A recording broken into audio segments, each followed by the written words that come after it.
Muy buenos días, somos Amani Pérez y Sofía Rodríguez. ambas estudiantes de primer año de Derecho de la Universidad Católica de Temuco. Sean todos muy bienvenidos a nuestro espacio.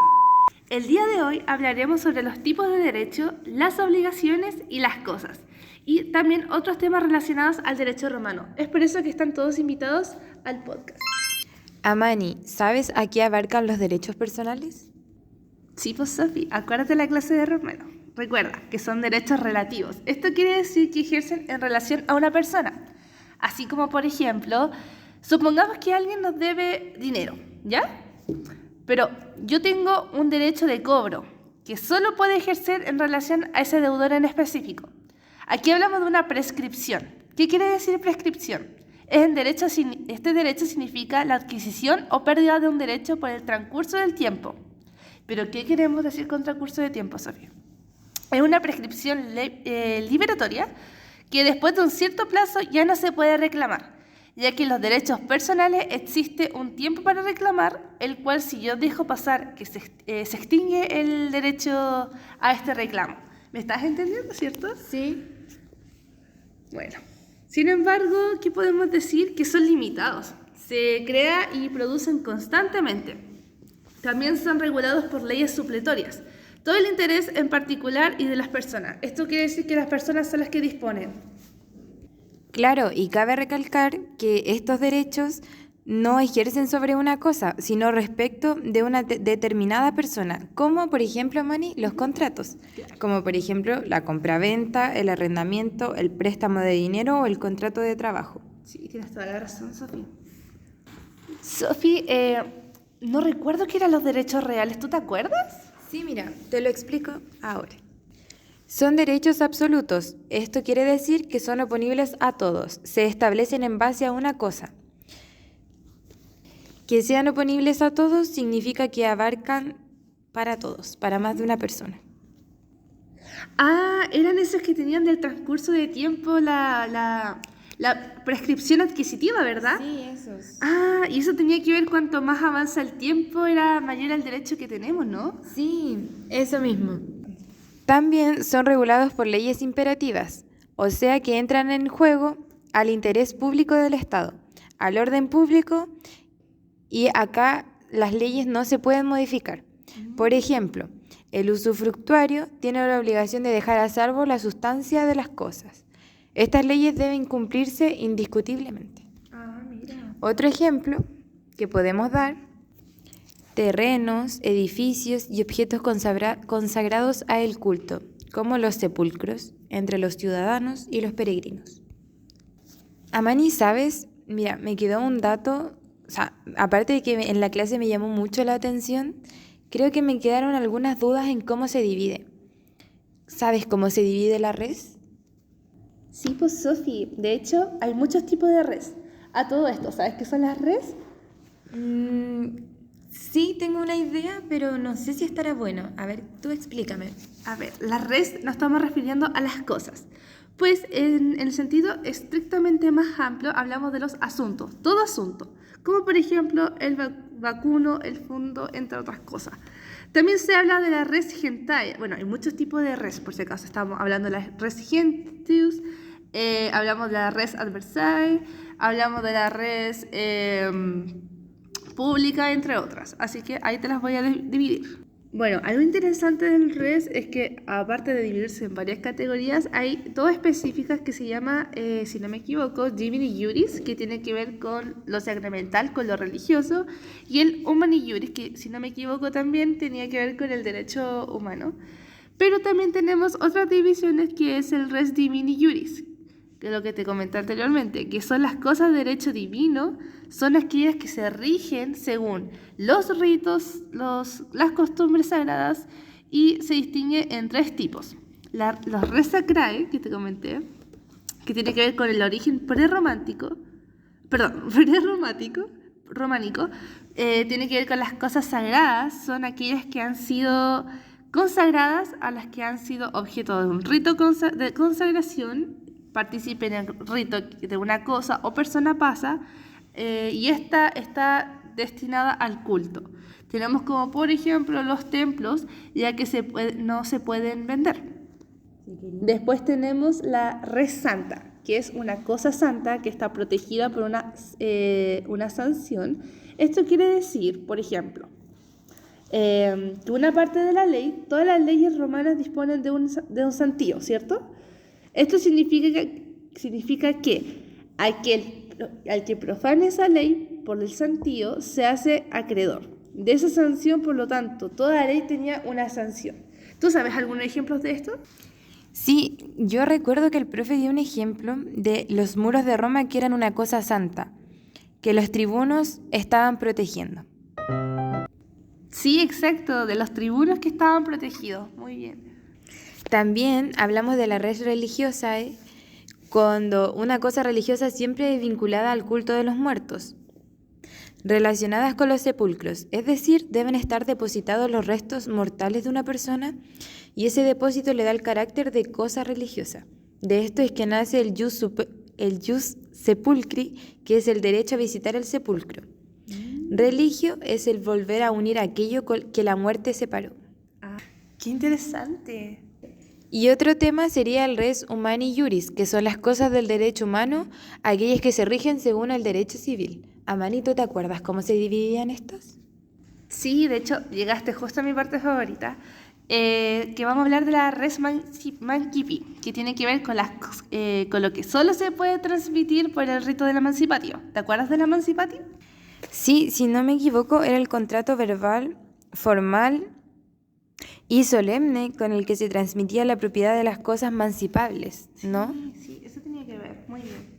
Luego venían las cosas consumibles, que son las de acuerdo mutuo, o sea, aquellas que perece con el primer uso. Por ejemplo, el dinero, sabemos que se va muy rápido, así como llega se va, y un alimento que también llega y se va. Ahora vamos a hablar de las cosas no consumibles, que son las comodato. Son aquellas que se pueden utilizar sucesivamente sin que perezcan, disculpa. Por ejemplo, una casa o un auto, ¿cierto? Sí. Todo inmueble. O mueble. También las cosas fungibles, que son las que se pueden cambiar unas por otras. Por ejemplo, yo intercambio contigo 1 kilo de arroz, un vino o el trigo. Claro. Y las cosas no fungibles son las que no se pueden cambiar por otras. Por ejemplo, el Moisés de Miguel Ángel, que es la escultura de mármol que...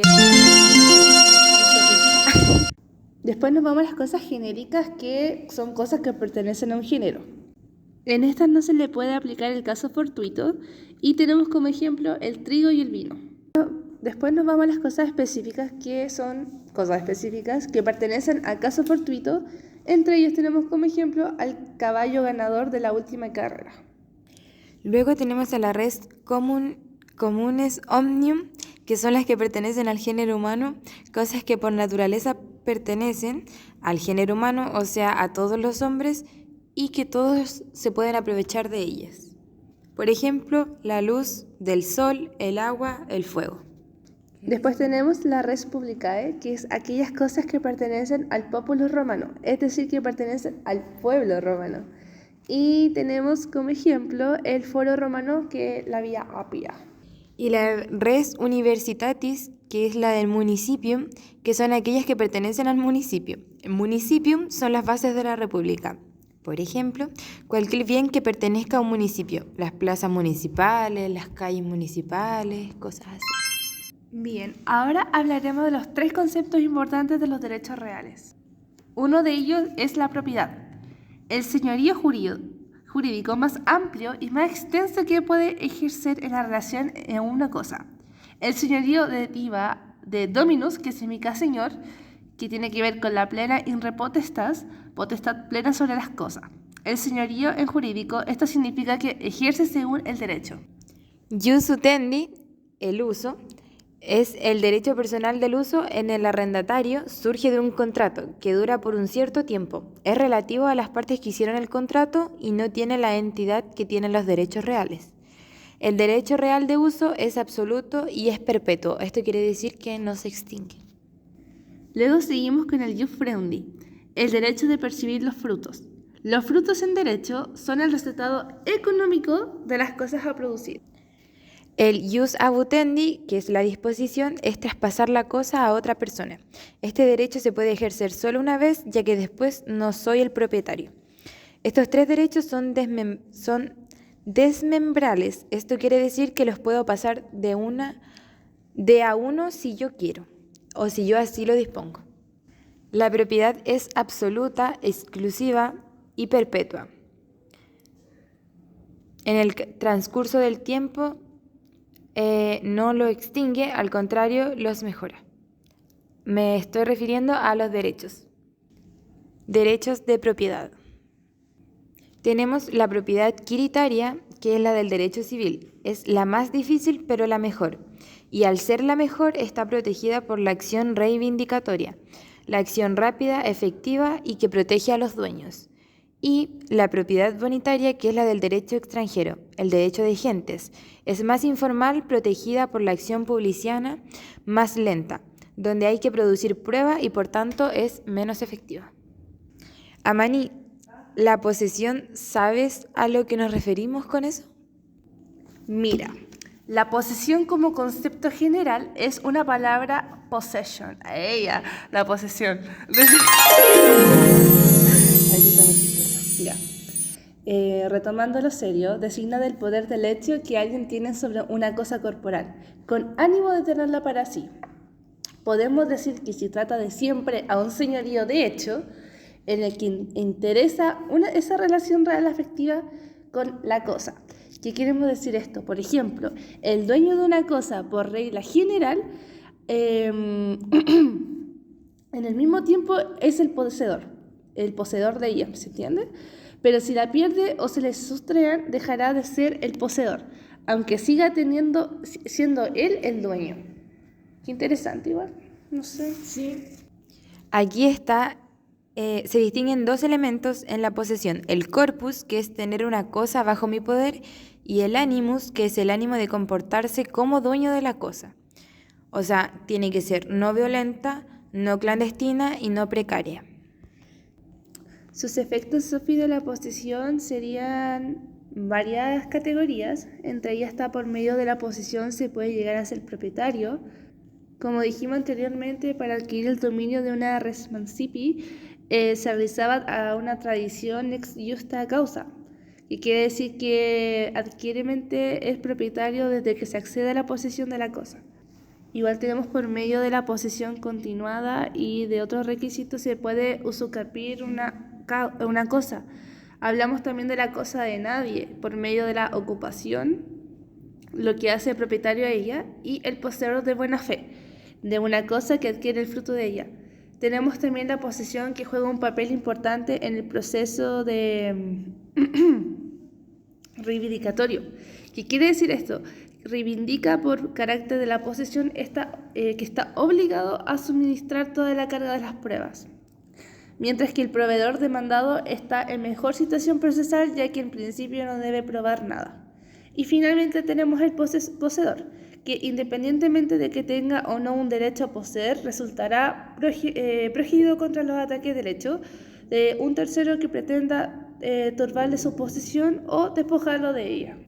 Para la conservación de la posesión, en un principio lo debemos hacer con el corpus y con el animus, pero se admitió que la podemos mantener animo nostro corpore alieno, que sería con nuestro animus y teniendo otro el corpus. Así que la poseemos para nosotros por medio de nuestros comodatarios o inquilinos.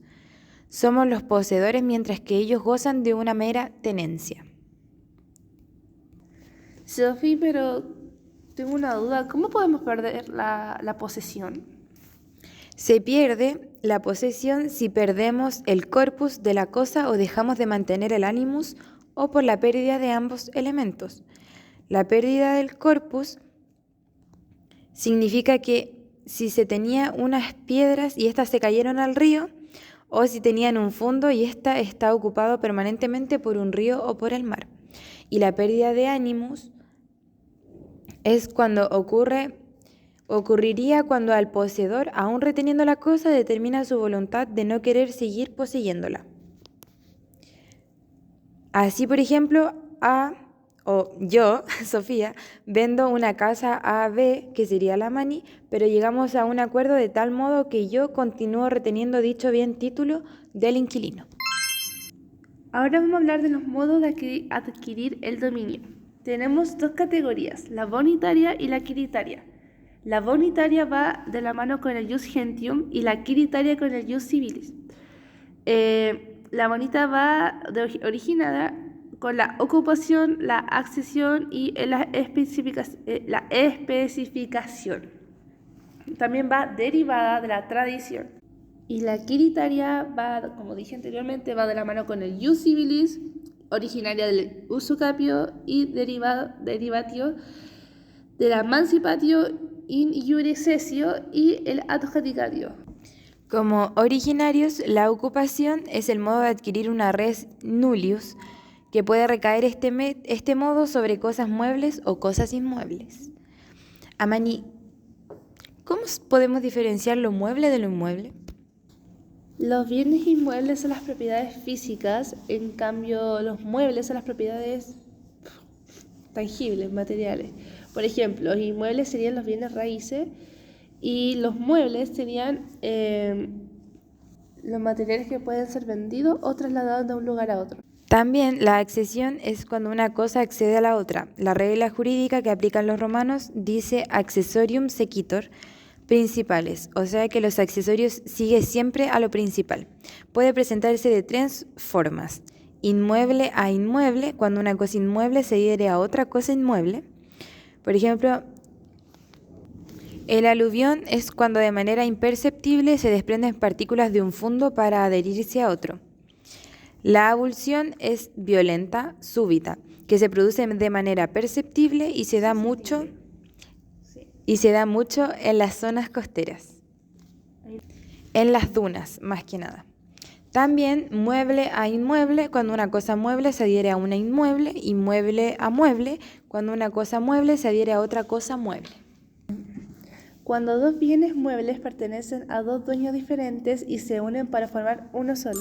Bueno, después de una larga y profunda conversación y de ambas intercambiar, yo creo que distintas opiniones o con lo que nos quedamos, ¿a qué podemos llegar con esto? Bueno, Sofi, siéndote sincera, yo siento que el derecho romano es una materia muy bonita. Sobre todo estos temas que hemos tocado, porque al fin y al cabo, como somos estudiantes de primer año, nos va a servir mucho desde el segundo semestre en adelante, y quizás nos topemos ya más adelante, ya cuando seamos profesionales, explicar uno que otro concepto. Yo creo que más que nada las obligaciones, ya que muchos de los clientes quizás no nos pregunten como, pero ¿cuáles son mis obligaciones? O tal así, porque muchos dicen, pero es que mis derechos, pero hay veces que la gente dice... Se olvida de las obligaciones. Exacto, se olvida de las obligaciones. Entonces, por más que sea materia básica del ser humano, es bueno poder conocerlas cuando uno entra a la carrera de Derecho, porque muchas veces ignoramos esos pequeños detalles, y la verdad a mí me gusta esta materia que estamos viendo, y como te dije anteriormente, nos va a servir mucho para el futuro. Con esto cerramos nuestro podcast el día de hoy. Espero que les haya gustado a todos. Nosotras nos sentimos muy contentas de poder conversarles sobre estos temas, y que también nos sirvió a nosotras para tenerlo más en cuenta y recordarlo mejor. Sí, y más que nada igual considerarlo ya por nuestro futuro, quizás como un repaso para afrontar ya lo que se nos viene en pocos meses más. Así que yo creo que estoy muy agradecida de haber ingresado a este curso y haber aprendido por medio de un podcast tanta información que uno simplemente dice como, es pura materia, pero al fin y al cabo es información que igual llena más que nada desde como persona hasta cuando ya seamos profesionales.